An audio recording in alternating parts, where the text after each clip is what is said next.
Live mula sa GMA Network Center, ito ang 24 Oras.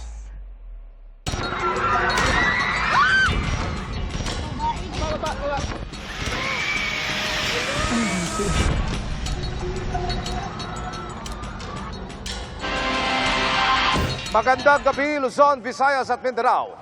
Mga kapuso, umakyat pa sa 37 ang nasawi dahil sa magnitude 7.8 na lindol na yumanig sa Mindanao kahapon. Pinangangambahang tataas pa ang bilang na iyan lalo't may mga lugar na hirap pa ring maabot dahil sa mga sira-sirang kalsada at tulay.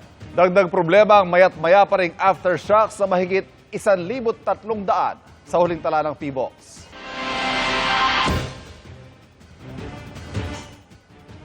At isa nga po sa mga pinakanapuruhan ng lindol, ang bayan ng Glan sa Sarangani Province, kung saan naitala ang episentro ng magnitude 7.8 na lindol. Hirap marating mga kapuso ang lugar dahil sa mga kalsada at tulay na hindi po madaanan. Sinoong yan ng GMA News Team at nakatutok doon live si Maki Pulido. Maki, kamusta ang sitwasyon diyan? Ay talaga naman, Emil, napakahirap marating ang bayan ng Glan sa probinsya ng Sarangani, kaya halos isolated na ito matapos ang malakas na lindol kahapon ng umaga. So yung problema ng maraming residente rito ay basic, pagkain, maiinom na tubig, kuryente, pati signal ng telepono. Para makarating kami sa bayan ng Glan, Sarangani, 3 beses kaming nagpalipat-lipat ng masasakyan dahil kung may sirang tulay o kalsada, kailangang mag-arkila ng panibagong masasakyan tulad ng motorsiklo. Sa bayan pa lamang ng Malapatan, ang bayan bago Glan, sarado na ang tulay. Nang lumindol, bumabang isang bahagi nito nang masira raw ang beam sa ilalim. Dahil hindi na matawiran yung tulay, ang ginagamit na ay yung mga maliliit na bangka o itong tinatawag nilang alul. Dito sa alul na isasakay nila yung mga motorsiklo para makatawid dito sa ilog. So ang singil dito, pwede naman yung tao, kaso 50 pesos per head. Kung motorsiklo ang isasakay mo, 100 pesos isa.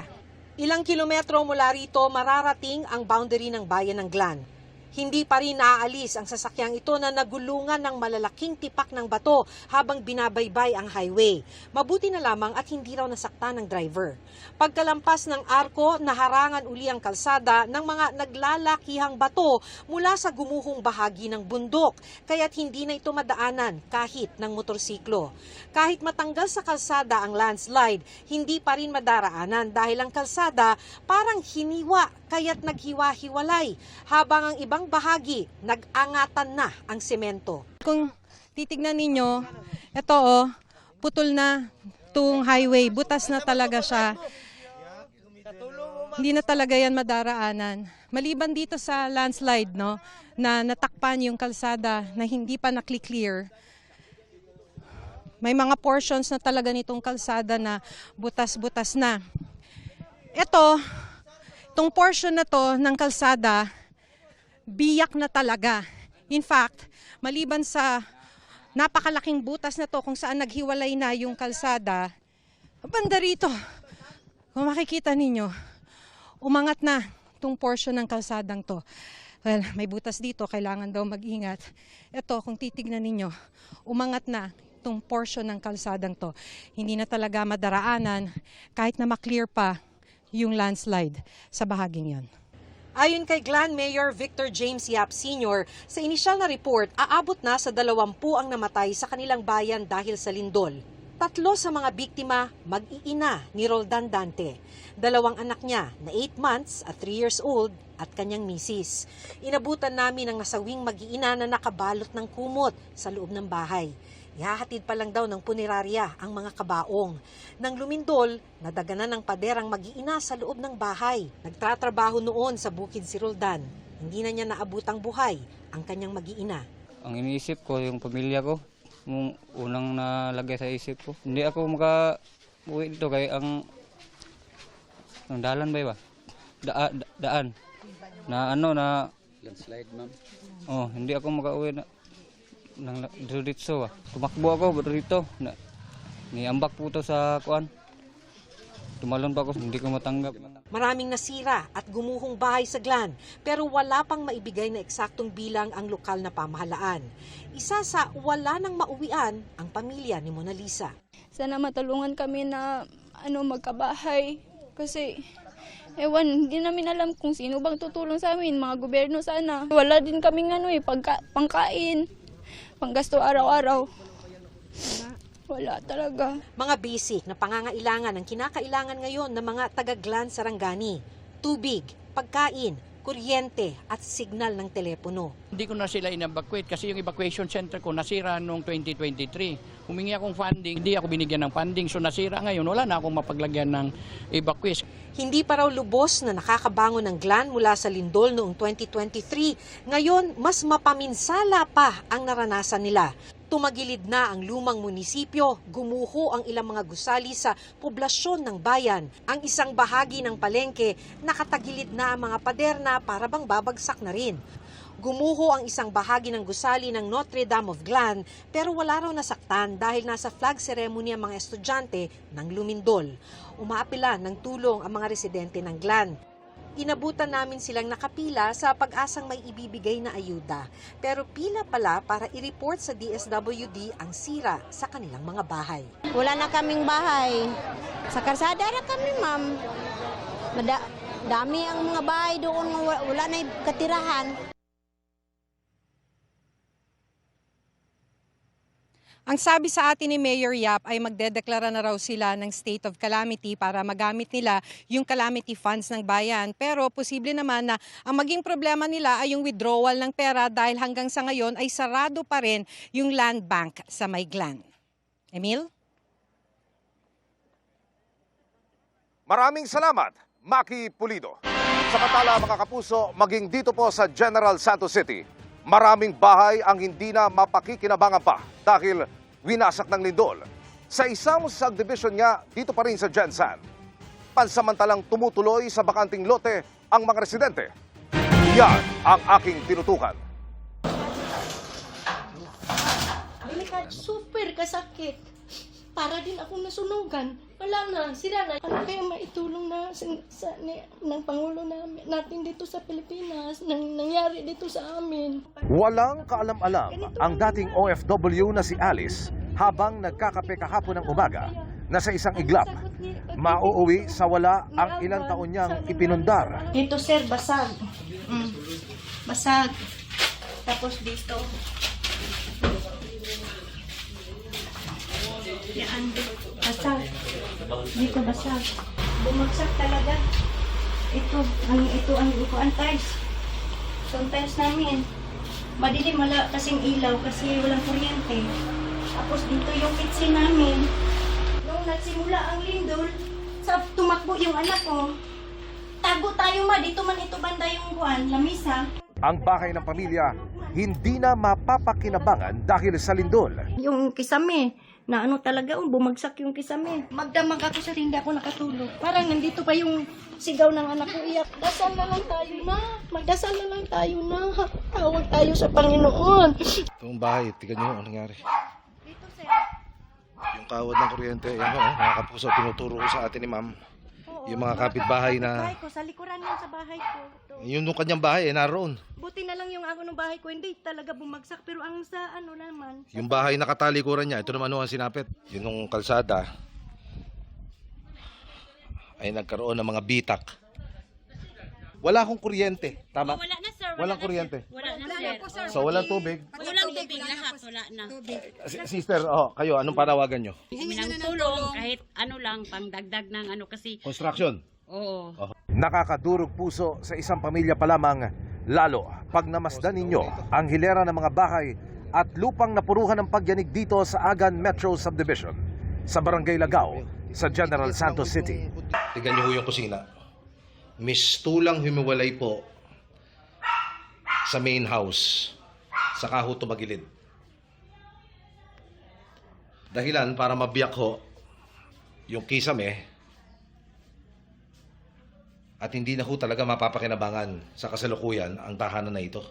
Kaya ang mga apektadong residente sa bakanting loting ito na sa loob ng subdivision muna nananatili. Bukod doon sa mga commercial establishment sa labasan, maging yung mga residential area, dito pa rin ho sa area ng Lagaw, ay hindi nakaligtas sa napakalakas na pagyanig na naganap kahapon ng umaga.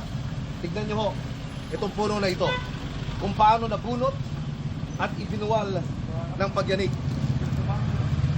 Tumumba ho yung mismong puno at winasak ang pader. Ang kanyang kapitbahay, mga kapuso, tingnan nyo naman ang nangyari. Bumigay at humina ho ang poste ng bahay, dahilan para ito'y tumagilid. At sa labas ng subdivision, kahit saan lumingon sa buong Luzon, mababakas ang pinsala ng lindol.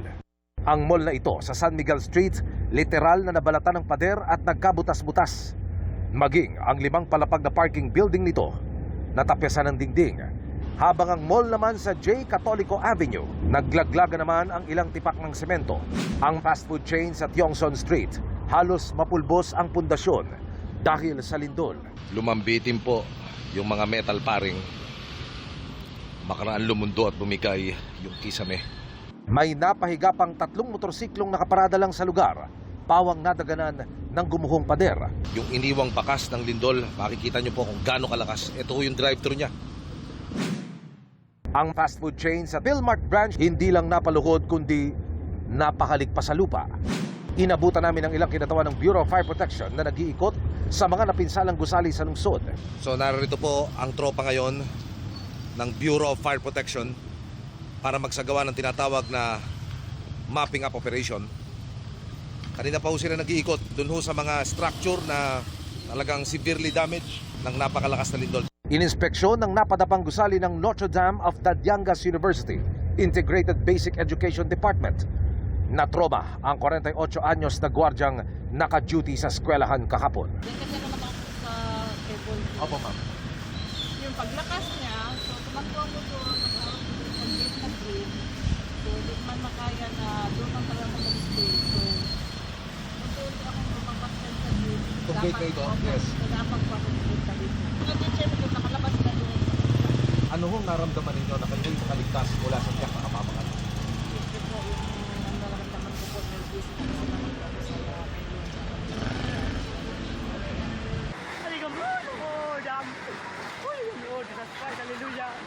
Ang aktwal na pagyuko ng gusali ng eskwelahan, nakuhanan ni Joan Burt. Tapos, natumba dito sa bangko. Paguman, wala akong cellphone, gipulot, pagbidyo na ako, tanan nila, ginabidyo na ako sila kay paglingin ako sa pika, sir, ang eskwelahan na nahugno po.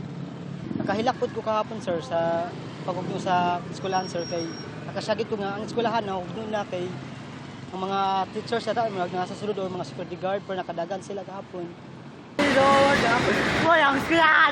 Tulad ni Alice, nagkakapirin si Johnny Burt sa kaharap na establishmento ng mangyari ang pagguho. Marami silang taga-Jensa na ginising ng bangungot kahapon. Pero ang pag-asa nila sa bawat bagong umagay, bibigyan sila ng pagkakataong makabangon. Sa ibang balita, naaresto na ng mga otoridad ang most wanted na si Rafael Dumlao III. Siya po ang pulis ay tinuturong utak sa pagdukot at pagpatay sa South Korean businessman na si Ji Ik-ju. Nasuko si Dumlao matapos dumalo sa kasal ng anak at nakatutok si June Veneracion.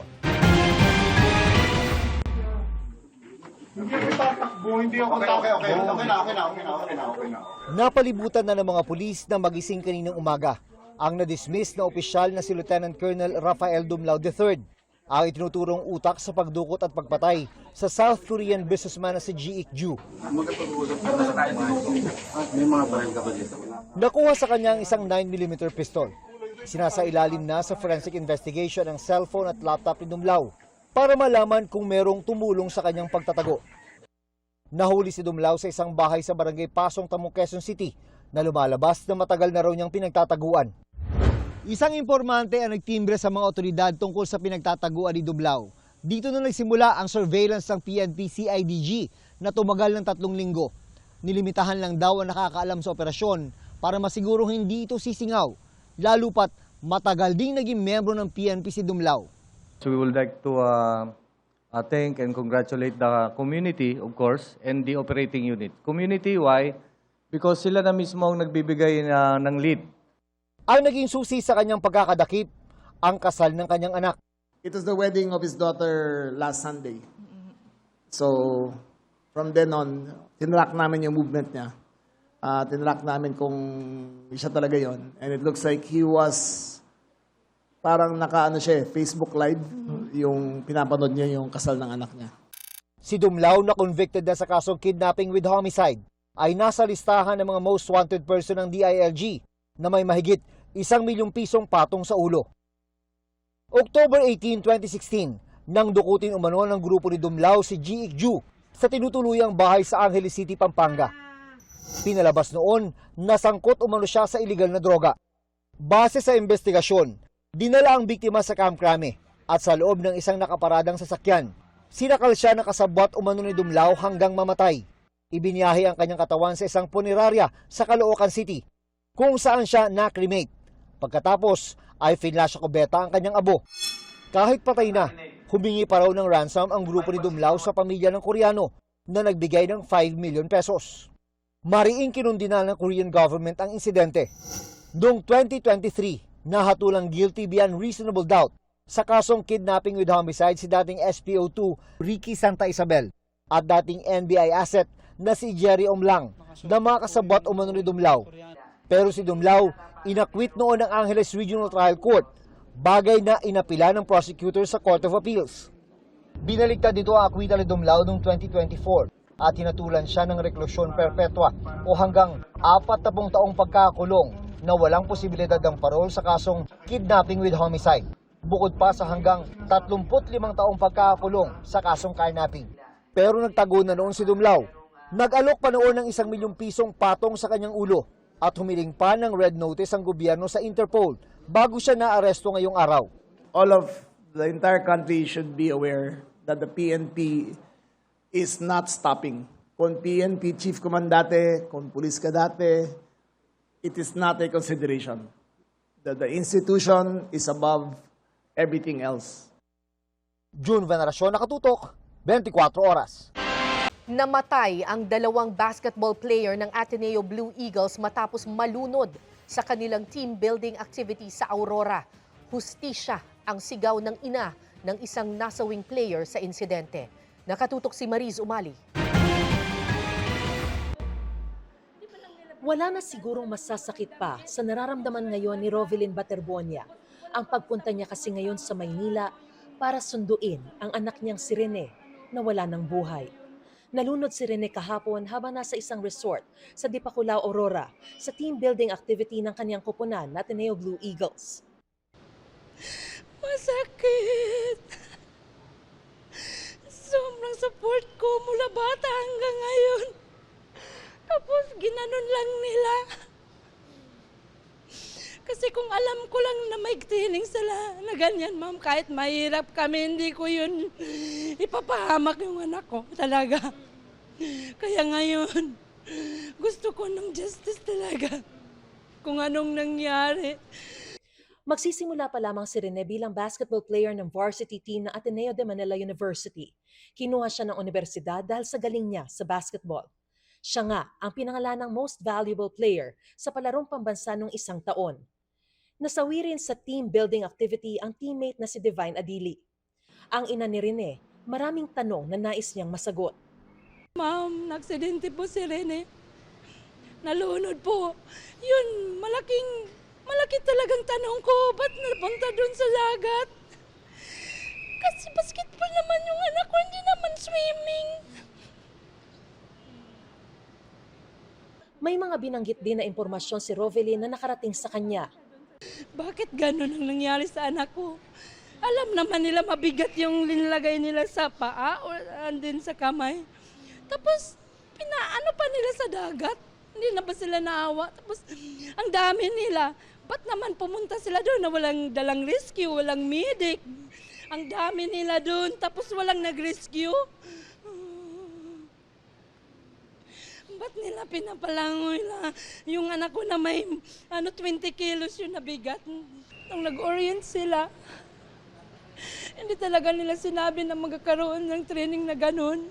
Kasi kung sinabi pa lang nila, matanong ko na sa anak ko, kaya mo ba yun? Para madesisyonan namin. Hindi ko alam ba't ganun ang nangyari. Kasi akala ko training lang na nga. Hindi, military training. Ano ba yun? Masama rin ang loob niya sa mga kasama ng anak. Sa social media post lang daw niya nakita ang itsura ng katawan ng anak. Naghintay ako kung saan na ba yung anak ko. Kahit isang picture, wala silang send sa akin. Wala man lang silang sabi, ma'am, ito na yung anak mo, nakukuha na namin sa dagat. Tapos, dadali na namin ito sa Maynila. Wala talaga. Doon ako nakakita ng picture ng anak ko. Tapos, dami ng mga post. Pero, hindi pa talaga ako maniwala kasi hindi ko pa nakita yung anak ko na papatay na. Tapos biniyahin nila yung anak ko. Hindi man lang nila binihisan, walang damit, yung shirt basa. Tapos wala pang staff na sumasama sa yung nagsundo sa kanila na walang staff ba sa Ateneo, wala talaga. Hanggang kanina palang umaga, nalaman ko na wala na talaga yung anak ko. Isang saglit lang ang pangarap ng aking anak, winasak nila.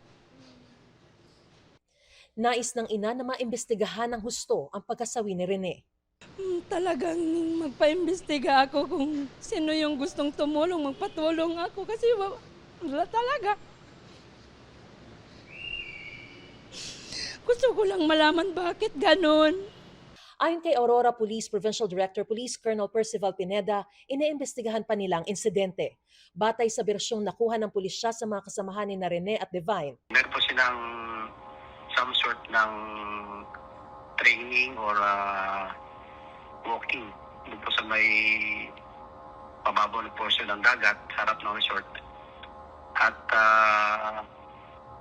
accidentally po, may napunta sila sa malalim, may biglang malalim na lugar na napuntahan sila. At yun nga po, tinagyan na sila ng agos papunta po sa mas malalim na portion ng dagat. Pero hinala ng ina ni Rene, may foul play na nangyari. Talaga. Kasi yung anak ko daming pasa. Ba't saan na ba galing yung pasa? Yung nag-video ako, dami daw pasa. May pasa dito, may pasa dito, may pasa sa likod. Pero hindi ko pa yun nakikita. Kaya sabi ko, huwag niyong galawin, pumunta ako dyan.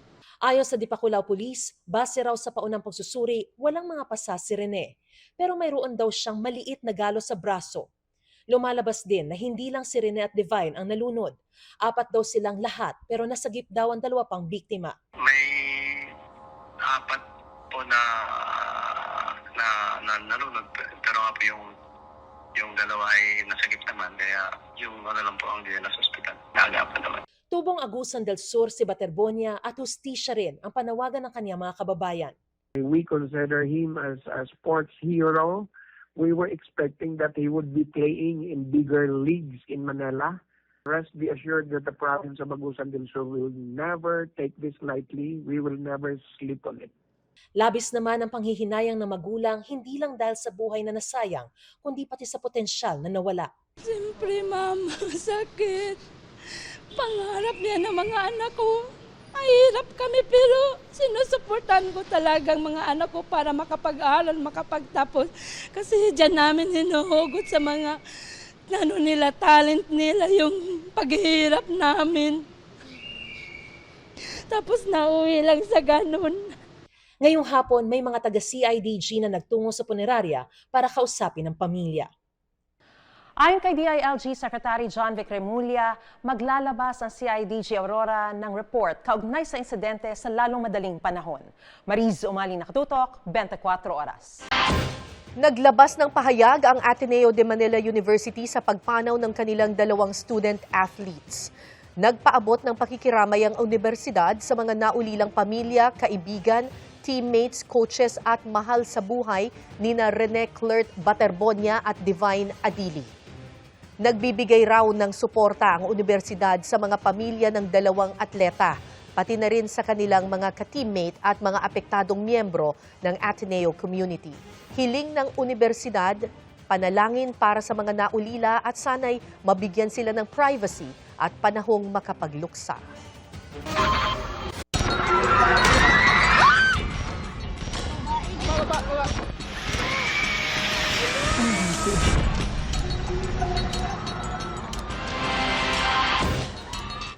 Mga kapuso, sa gitna pa rin ng magnitude 7.8 na lindol kahapon, kuhang-kuha ang mga tagpo sa operating room ng isang ospital sa Coronadal City.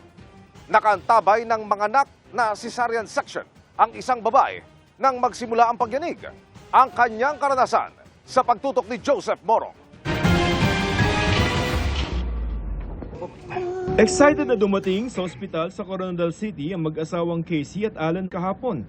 Makikilalan dapat kasi nila ang kanilang baby Carrie na nakaschedule panganak ni Casey via cesarean section. Pero habang naghihintay si Casey sa operating room, biglang lumindol. Lord! Sa gitna ng pagkataranta, agad lumapit si Alan kay Casey na nasa hospital bed. Dumiretso na ako sa OR kahit bawal. Dumiretso ako, pumunta ako sa kanya para kunin siya. Natutumba na yung mga oxygen tanks, yung mga debris ng ceiling, nahuhulog. 2 minutes na pero sobrang lakas talaga hanggang sa nag-off na yung mga lights. Buti pumasok na yung husband ko. Sobrang lakas ng lindol, hindi ka talaga makagalaw. Sa lakas ng pagyanig, inakala ni Casey na mababagsakan sila ng ikatlong palapag. Sabi ko, hindi na to normal, sobrang lakas na to. Kung guguho. Sabi ko, kung guguho ito, parang ayan na, mababagsakan na kami ng 3rd floor. Kasi nasa 2nd floor na kami. At kahit nang tumigil na ang lindol, nanatiling madilim sa maraming bahagi ng hospital. Pinalabas ng lahat patungo sa itinakdang evacuation area. Bitbit pa ni Casey ang sariling dextrose habang naglalakad sila palabas. 7:38 a.m. is medyo natapos na, naging kalmado na rin siya. So doon na sila nag-respond na baba na kaming lahat. Sa ngayon, postponed muna ang first meeting nila with baby Carrie. Tila blessing in disguise na hindi ito nangyari habang sinisesaryan siya. Sa OR is parang sabi nila nahulog talaga lahat ng mga debris at mga lights doon. So parang totally wasak talaga yung OR mismo. Para tiyak na ligtas at maliit ang tsansa ng aftershock, bukas na June 10, itutuloy ang operasyon. Nakakakaba man ang karanasan, nasubok na nila ang pagiging maalaga ng hospital staff na makakasama nila sa pagsulubong sa kanilang baby not as scheduled but in God's perfect time. Joseph Morong, Nakatutok 24 Oras. Literal na pinadapa rin ng lindol ang maraming bahagi ng Davao Occidental. Bukod sa mga estrukturang nasira, problema rin ang mga kalsada ang hindi pa madaanan dahil sa landslide. At nakatutok live si Argel Relator ng GMA Regional TV. Argel. Ivan, malawak ang natamong pinsala ng lindol sa infrastruktura dito sa Jose Abad Santos, Davao Occidental. Pahirap pa naman ang pagpasok sa iilang mga barangay dahil sa landslide.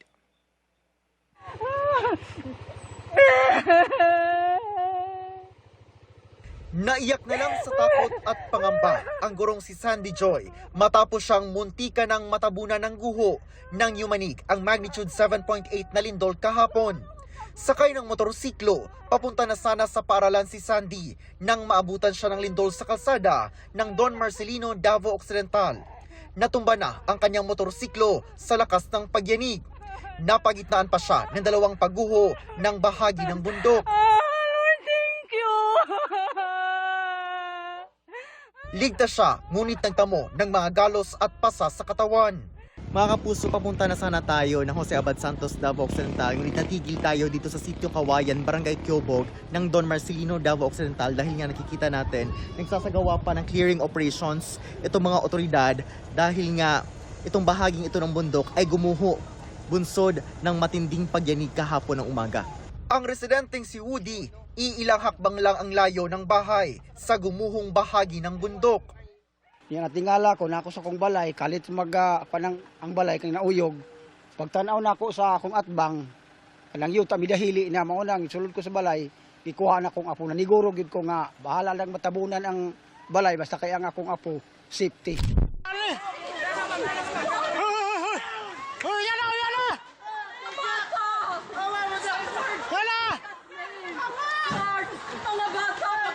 Nagsitakbuhan naman ang mga magulang papasok ng Calbay National High School sa bayan ng Jose Abad Santos para makuha ang mga anak nilang nagmamadali namang makalabas ng eskwelahan nang tumama ang lindol kahapon.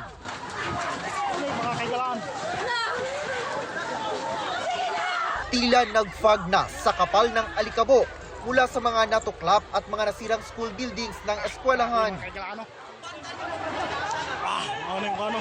Pahirapan pa sa ngayon na makalusot papunta sa naturang lugar. Ayaw sa building, please! Sige, wala na, okay na! Sa barangay Butulan, 2 ang nasugatan ng maraganan umano ng gumuhong bahay.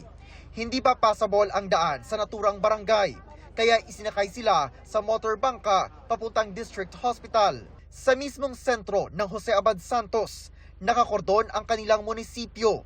Sa mga tent muna nag-oopisina ang mga empleyado ng LGU. Malaki rin ang pinsala na dulot ng lindol sa barangay Magulibas. Isa sa mga pinakagrabeng naapektuhan ng lindol dito sa bayan ng Jose Abad Santos, ang barangay Magulibas. At ito na nga ang itsura ngayon ng kanilang barangay hall. Nagbagsakan ang nasa itaas na bahagi ng istruktura at malalaking bitak ang makikita. At sa harap ng barangay hall, ito naman ang kanilang covered court. Ito na ang itsura sa ngayon ng kanilang covered court na pinadapa ng lindol. Gawa pa naman ito sa bakal. Ang kaning gym na mo, kanang naghinay-hinay na siya mo, pagkatumba niya. Pero niuna jud ang kanang barangay hall sa taas niya. Pero wala tao diha? Wala sir, kay sayo pa man sa buntag. Pero wala po tao sa gym? Wala pa po, pasalamat lang po ko sa Ginoo, wala gi tao pa. Noong 1 taon lang daw ni-repair ang covered court na pinalitan ng bubong. May makikita ring sira at bitak sa katabing health center at multipurpose hall. May malalaking bitak rin sa konkretong kalsada. Doon muna kami sa dati naming building sa dati naming barangay hall na doon kung saan kami nag-session, doon muna kami pansamantala. Ang bahay ng pamilyang Bacolod, nawala na ang pader. Nakabiti na ang kanilang bahay sa Pangpang. Trauma yun, sir. Tanan gyud mi pati mga anak nako mo linog lagamay kanang kuratan dayon mo aksyon na sila hilak kulbaan gyud sila, sir. Nananawagan ng LGU just sa DPWH na tulungan sila sa road clearing operations sa sarado pang mga kalsada, kagaya na lang ng barangays Tabayon, Malalan, Tanuman, Nuing, Butulan, Sugal, Patulang, Kitayo, Balangonan at Kayaponga. Ivan, kinumpirma ngayong hapon lang ni Jazz Mayor Jason John Joyce na 7 na nga ang naitalang namatay sa landslide matapos ang lindol. Ivan. Daghang salamat, Argil Relator ng GMA Regional TV. Hinigpitan pa ang seguridad sa Senado dahil sa umano'y banta sa gusali at paligid nito. Mula umano sa direktor ng National Bureau of Investigation ang impormasyon. Kaya kinwestiyon yan ni Senador Alan Peter Cayetano. Nakatutok live si Ian Cruz. Ian? Yes, Kara, ramdam nga natin ang mas matinding seguridad dito sa Senado kasunod nga ng mga ulat na may seryosong banta rito. Hindi na simple ang pagpasok sa compound ng Senado. Kailangan may ID o aprobadong visitor's form at ang mga sasakyan ipinabababa ang salamin at sinisilip ang ilalim gamit ang salamin. Bantay sarado ng pulis ang loob at labas ng Senado. Naghigpit sa seguridad matapos pulungin ni Acting Senate President Sherwin Gatchalian ang Sergeant at Arms. Matapos sabihin kahapon ni NBI Director Melvin Matibag sa Blue Ribbon Committee na may potential threat o banta sa gusali at paligid ng Senado. Sabi rin ni Senador Tito Soto na kasama ni Gatchalian sa new majority na clear and present danger sa Senado dahil sa seryosong banta batay sa intelligence na nakalap. Pero ang bantang yan, kinwestiyon ni Senador Alan Peter Cayetano kung bakit hindi na ibahagi sa lahat ng senador.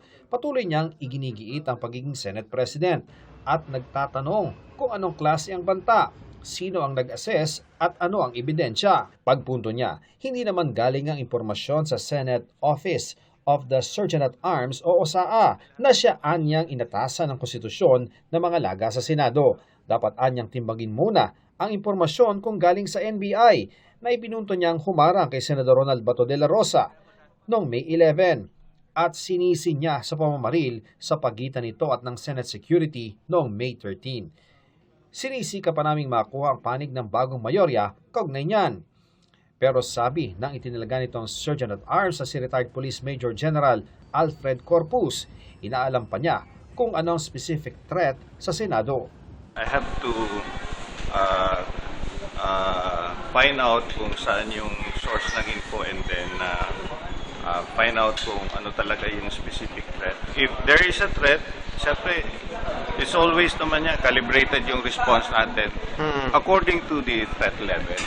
Mahiwalay pang inaalala si Senador Ping Lacson ang lumalaki umanong pagkadismaya sa hanay ng sandatahang lakas hanggang sa batalyon at regional levels na delikado anya kung samantalahin ang mga gustong magpabagsak sa gobyerno.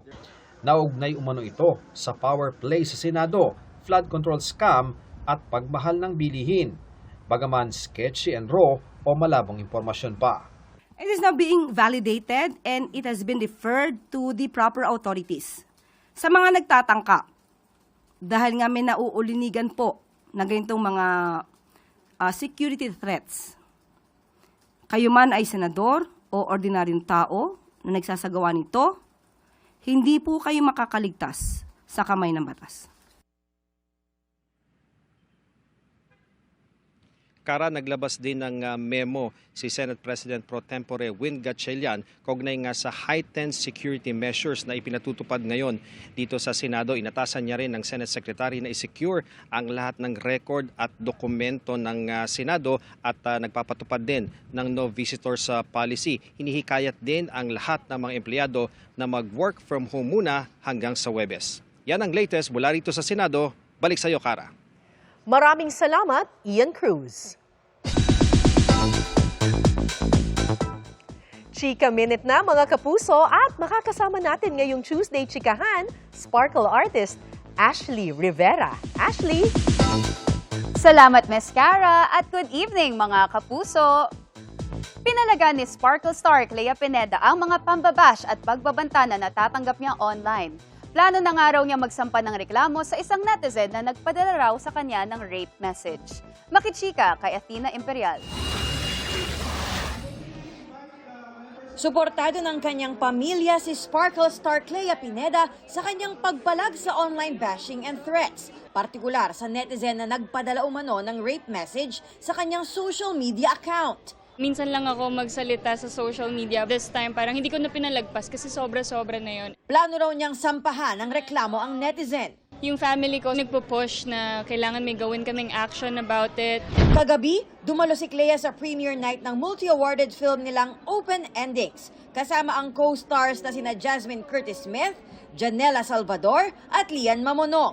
Suportado si Clea ng lead cast ng pelikula. It's time that they learn their lesson. I-expose natin sila. Sakto naman sa theme ng kanilang pelikula, nag-speak up ang cast sa usapin ng LGBTQIA+. We introduced the stories of sapphic women, of same-sex relationships in a big platform and big media na normalizes it for everyone. This story is about love, di ba? So I think it's nice for us to open our hearts and open our minds to everyone and everything. Panoorin nila para to slowly try to understand this type of love. Athena Imperial updated sa Showbiz Happenings.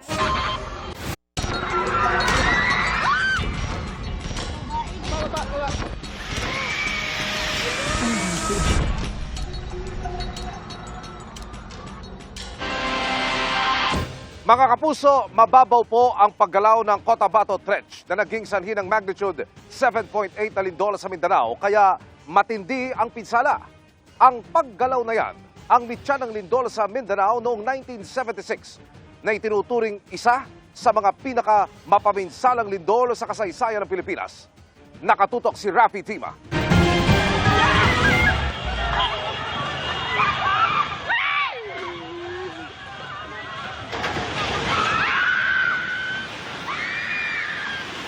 Sa pagyanig ng magnitude 7.8 na lindol sa ilang bahagi ng Mindanao kahapon,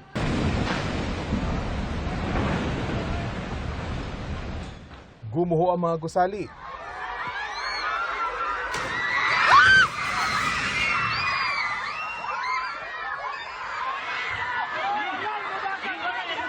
kabilang ang mga paaralan.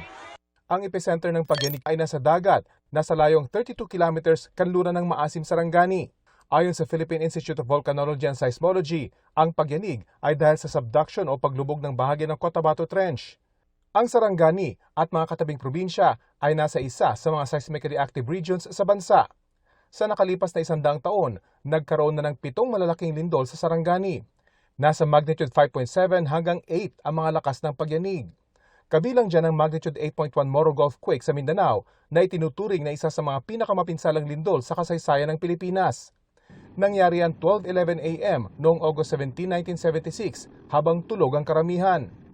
Wala pang 10 minuto matapos ang pagyanig, nagkaroon ng tsunami na sumira sa maraming bahay at kumitil sa mga buhay ng nasa coastal communities sa Sulu Archipelago, Southern Mindanao at Zamboanga Peninsula. Ayon sa PHIVOLCS, nasa 20 kilometro lang ang lalim ng lindol noong 1976, kaya ito nagdulot ng matinding tsunami. Umabot po yun ng 9 meters po yung tsunami height nung nangyari po noong 1976. Kaya lagpas 3 palapag na gusali. Umabot po ng 8,000 yung mga casualties during that time noong 1976 dahil sa wala pa po tayong mga early warning system during that time. Mas mababa ang tsunami na idinulot ng lindol kahapon. Nasa 1 metro sa ilang bahagi ng Sarangani at Sultan Kudarat.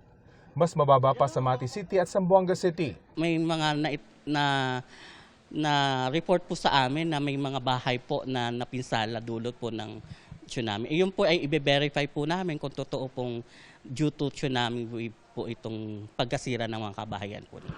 Sabi ng PHIVOLCS, inaasahan na nila ang malawak na pinsalang dulot ng lindol, lalo na malapit sa epicenter. 33 kilometro lang kasi ang lalim ng bahagi ng Cotabato Trench na gumalaw kahapon. Medyo may kababawan po ito, kaya po malaki po yung pinsalan po nito. Up and down po ito, no? Parang may sinusuntok sa ilalim kapag malapit po tayo sa epicenter ng lindol. Pero kapag malayo po tayo sa pinangyarihan ng lindol, for example, nasa may bandang Leyte tayo or nasa Cebu, ang nararamdaman na po nila doon ay sideway motion. Bukod sa malakas na pagyanig at mababaw na pinagmulan, tumagal din ng halos 1 minuto ang paggalaw ng lupa. Dahil sa medyo may katagalan po yung pag-uga ng lupa, kaya medyo marami din pong mga pinsalang or damage na nangyari po doon. Lalo na kasi na medyo malapit sa epicentral area yung mga gusali na po na ito.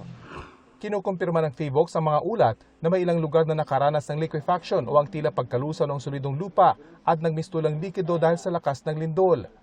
Sa ngayon, bukod sa seismic measuring equipment, nakakalat na rin daw sa Davao at Morogolf ang mga tsunami monitoring device ng PHIVOLCS. Bukas, magpapadala ang ahensya ng Quick Response Team sa Sarangani para pag-aralan pa ng mas malalim ang nangyaring lindol kahapon. Rafi Tima nakatutok, 24 oras. Usap-usapan ngayon ang tagpong ito. Nag-uusap sa publiko sina First Lady Liza Araneta Marcos at Senador Alan Peter Cayetano. May 2 upuan ang kanilang pagitan noong una pero lumapit si Cayetano at tumabi sa First Lady. Nangyari ito kagabi sa 51st anniversary ng Philippines-China Diplomatic Relations sa Pasay City kung saan pareho silang panauhing pandangal. Wala pang detalye kung ano ang kanilang napag-usapan pero sabi ng Malacanang, kumustahan lang ito at walang politika. It's just friendly talks kamustahan. The way I see it po, ganun po ang First Lady sa aking pagkakakilala. Pero walang masasabi nating politika. Ang tagpo nangyari sa gitna ng kontrobersya sa liderato ng Senado kung saan ang kinikilala ni Pangulong Bongbong Marcos ang katunggaling paksyon ni Cayetano na pinamumunuan ni Acting Senate President Win Gatchalian. Ilang oras nga bago ang pag-uusap na yan, tahasan pang inakusahan ni Cayetano ang Malacanang ng pakikialam-anya sa Senado. 2 Senado natin ngayon. You have the Senate of the Philippines and you have the Senate of Malacanang. Ang Senado hindi pwedeng rubber stamp ng Malacanang. Hindi pwede yung bibig na bumubukas ay senador pero yung lumalabas na salita galing sa Malacanang. Hindi yan pinalampas ng palasyo. The President said there's only one upper chamber and it is the Senate of the President. It is the Senate of the Philippines led by Acting Senate President Sherwin Gatchalian. Kung sino po yun ni-recognize, dapat matanggap na po ng kabilang panig. Sa ngayon, may tig-12 senador ang magkabilang panig. Pero ang Cayetano Block, may isang senador na nakakulong, si Senator Jinggoy Estrada, at nagtatago naman si Senator Bato de la Rosa. Gayunman, sabi ni Senador Bam Aquino, may lilipat na raw na isang senador mula sa Cayetano Block papunta sa kanilang grupo. Kaya malapit na anya silang maging 13 at makakapaghalal na ng Senate President. Jonathan Andala, Nakatutok, 24 Oras.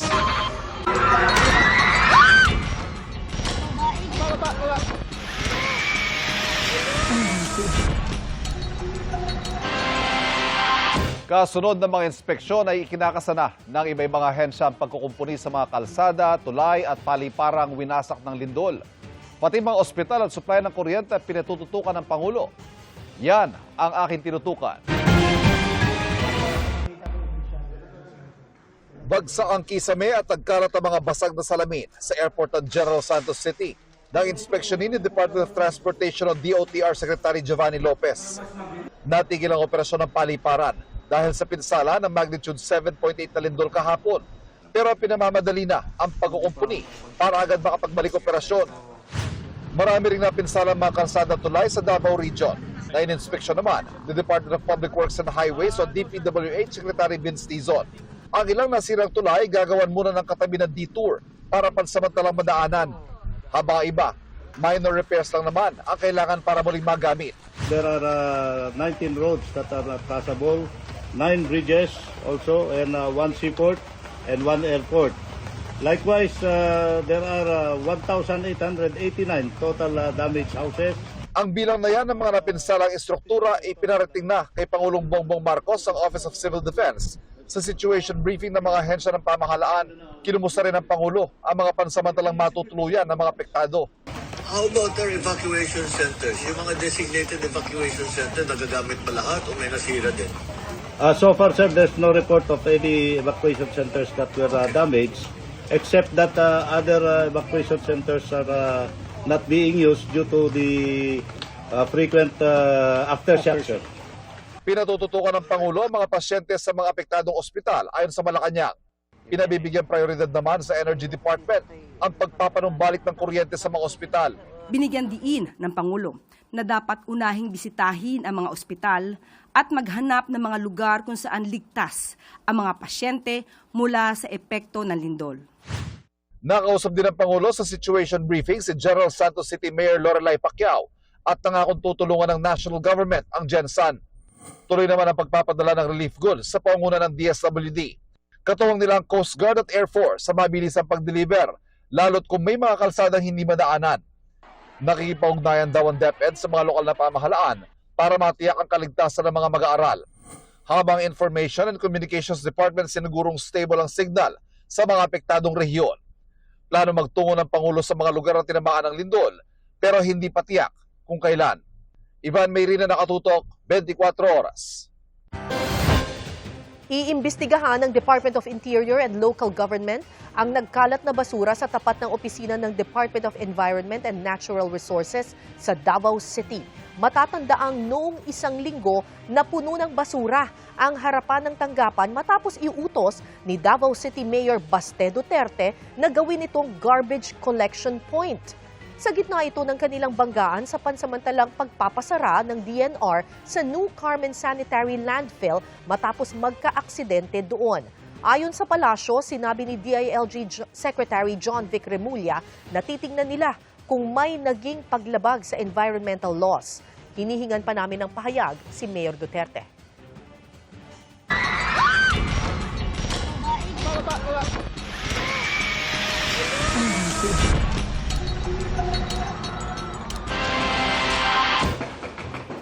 Mga kapuso, balikan natin ang ulat sa Maasim, Sarangani na episentro ng lindol kahapon. May naitalang 5.3 magnitude aftershock doon kaninang pasado alas 6 ng gabi. Dagdag problema pa rin para sa mga residente ang kawalan ng kuryente. Nakatutok si Efren Mamak ng GMA Regional TV. Dahil sa gumuhong riprap dulot ng magnitude 7.8 na lindol kahapon, isang lane lang muna ang maaaring daanan sa National Highway sa Barangay Tinoto, Maasim, Sarangani. Muntik pang ang tamaan ng bahagi ng riprap ang mga bahay sa ibaba nito. Matindi ang epekto dito sa Maasim dahil dito mismo ang epicenter ng lindol. Bakas yan sa malalaking bitak sa kalsada. Pero ang ikinababahala lalo na ng munisipyo ay kung bumigay pa ang kalsada kung sunod-sunod ang mga pag-ulan at kung magkakalindol muli. Maging sa isang tulay sa Barangay Cablacan naman, isang lane lang din ang maaaring daanan ng mga motorista. Marami rin ang mga bitak ng tulay hanggang sa pundasyon nito. Gusto na ito ipaabot sa Department of Works and Highways nga matagaan nila og as soon as possible nga action temporarily or any ways of para ma-prevent nga mudako pa ang damage. Inaalalayan din ng munisipyo ang mga lumikas tulad ng 60 pamilya sa evacuation center sa Barangay Poblasyon, Maasim. Karamihan sa kanila lumikas mula sa mga coastal barangay dahil sa tsunami warning kahapon. Bagaman binawi na yan, takot pa rin silang bumalik sa kanilang mga tahanan dahil sa aftershocks. Matabangan pa mi diri ba kay kaning amo ang kahimtang karon kulang mi og tubig, among pagkaon suporta. Okay, di pa man mi ka panginabuhi og kuan kay nga trauma pa mi. Dagdag problema pa ang brownout sa probinsya. Kaya sa mismong munisipyo ng Maasim, nakikicharge ang mga residente sa isang set of baterya ng sasakyan ang power source. Patuloy ang koordinasyon ng munisipyo sa mga ahensya ng gobyerno para matulungan ang mga apektadong residente. Mula sa GMA Regional TV at GMA Integrated News, Efren Mamak, nakatutok 24 oras. Masusing investigasyon ang ikakasa ng Philippine Sports Commission sa pagparaw ng 2 Ateneo basketball player sa umano'y training. Nakatutok si Mark Salazar. Dagdag sa bigat ng pagluluksa ng ina ng Ateneo basketball rookie na si Rene Baterbonia, ang marami niyang tanong sa pagkamatay ng anak na wala pa raw sagot sa ngayon. Ba't nila pinapalangoy na yung anak ko na may 20 kilos yung nabigat? Kasi akala ko training lang na nga, hindi military training. Ano ba yun? Sa ngayon, limitado ang mga impormasyon mula sa pahayag ng Ateneo de Manila University. Kinumpirma nito ang pagpanaw ni Baterbonia at ang teammate niyang si Divine Adili. Nasa Dipakulaw, Aurora ania mga ito at ang iba pang kasama sa kupunan para sa isang team building activity. Nagpahayag din ng pakikiramay at suporta sa pamilya ng mga nasawi ang Ateneo. Sabay hiling sa publiko na bigyan ng privacy ang pamilya para makapagluksa. Sa isang bagong pahayag, sinabi ng Ateneo na dinala na sa isang punerarya sa Quezon City ang labi ng 2 at magkakasa ng autopsy alinsunod sa hiling ng mga magulang ni Baterbonia, katuwang ang mga otoridad.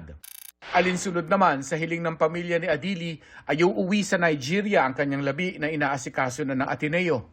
Habang nakauwi na mula sa Aurora ang buong men's basketball team at coaching staff na sumasailalim sa counseling ng kanilang guidance office. Pero wala sa pahayag ang tanong ng ina ni Baterbonia, bakit pinaglangoy si Rene nang may weight sa paa?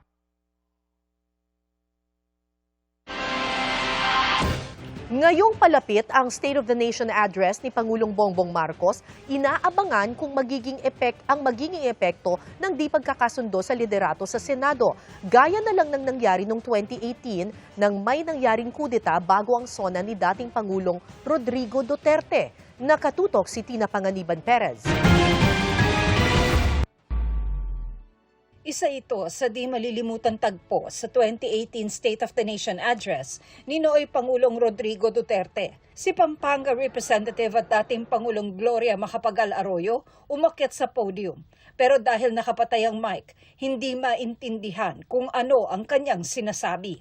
Maya-maya, may mga iba pang umakyat sa podium at tila nanumpa ito sa harapan ng mga kongresista. Sa gitna ito ng ugong-ugong pa lang noong pagpapatalsik kay Nooy House Speaker Pantaleon Alvarez.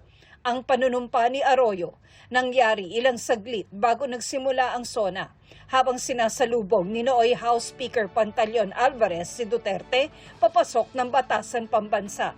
Ang insidente naging dahilan ng pagkakaantala ng talumpati ng Pangulo. Pero sa huli, na magsimula ang sona, si Alvarez pa rin ang kasama ni Duterte sa podium. Formal namang naluklok bilang bagong speaker si Arroyo sa sesyon ilang oras matapos ang sona ni Duterte. Ngayong papalapit ang sona ni Pangulong Bongbong Marcos sa gitna ng issue sa liderato ng Senado. Ang tanong, may mangyari kayang kahalintulad na eksena sa araw ng sona? Ang Malacanang Nauna nang nagsabi na ang kinikilala nilang liderato ng Senado ang kay Acting Senate President Win Gatchalian at hindi kay Senador Alan Peter Cayetano na iginigiit na siya pa rin ang lehitimong Senate President. Pero sa posibilidad na magpatawag ng special session ng Pangulo sa gitna ng issue sa liderato ng Senado, sabi ng palasyo, gusto muna ng Pangulo na magkasundo ang mga senador. Yan daw ay para hindi mabalewala ang layunin ng special session na makapagpasa ng mga nakabinbin pang resolusyon at panukalang batas. Dapat unahin ng mga senador natin ngayon ang taumbayan, hindi ang sariling interes o ambisyon.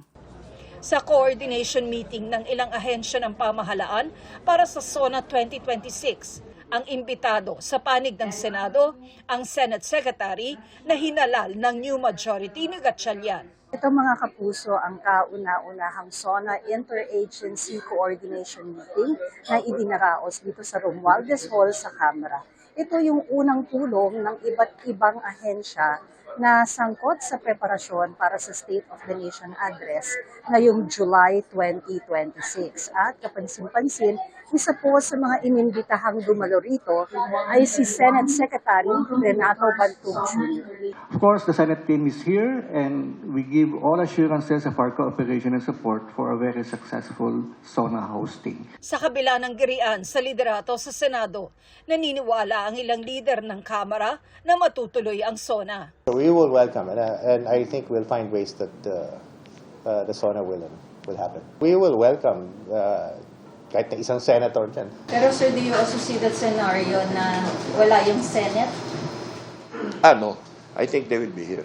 Para sa SONA 2026, paalala ng Secretary General ng Kamara. I think will be a simple SONA in keeping with the time. So there will be no red carpet, no long gowns. As you can see in the invitations that we've prepared, we've specifically mentioned that we're encouraging everyone, especially the ladies, to just wear simple Filipiniana dress. So even some of the preparations that we've done are all geared towards keeping it simple but still dignified. Tina Panganiban Perez, nakatutok, 24 oras. Very proud na sinalubong ng Sparkle family si Gazini Ganados na hindi man nauwi ang corona sa Miss Grand International All-Stars ay sobrang nag-enjoy naman daw sa kanyang experience. What's next for Gazini? Ichichika yan ni Athena Imperial.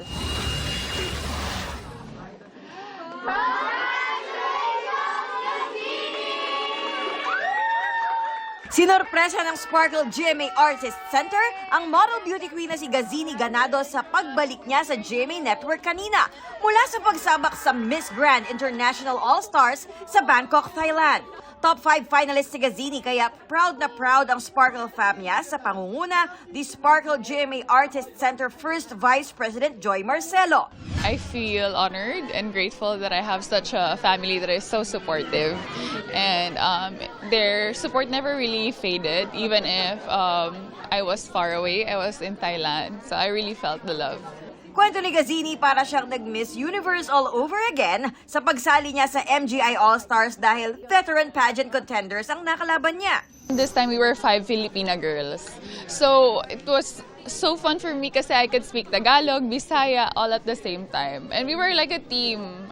Kasama raw niya sa Thailand ang kanyang mommy. At para maramdamang kasama niya ang tatay sa kanyang laban, isinuot niya ang gold bracelet na ibinigay nito. It was very sentimental for me. Rian's gown was kind of a duplicate of my evening gown during Miss Universe.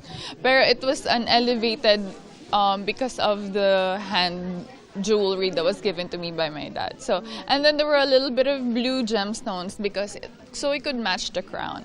Kung bibigyan siya ng kaunti pang extension to answer the final question, idadagdag niya, call out those people who are degrading you or who are limiting your worth, and now that we know our capabilities, we should spread love, kindness, because love is the grandest power that we could have and we could give to someone else.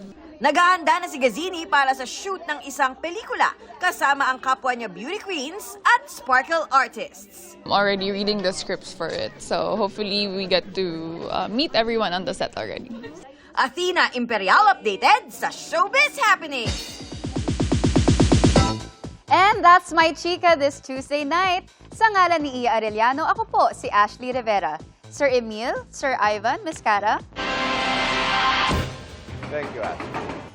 Halos patigilin ng magnitude 7.8 na lindol ang maraming aktibidad sa Mindanao kahapon. Pero ika nga mga kapuso, love conquers all at pinatunayan yan ng isang magkasintahan sa Cotabato. Kahit kasi napakalakas na ng lindol, hindi napigil ang palitan nila ng matamis na I do. Heto ang pag-iisang dibdib ni na Romel at Queenie kahapon. Imbis na sa loob ng munisipyo isinagawa ito, sa labas dahil sa nangyaring lindol.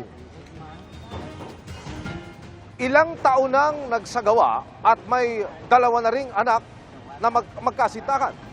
Kaya dream come true raw para sa kanila ang maikasal. Kaya naman tuloy ang kasal.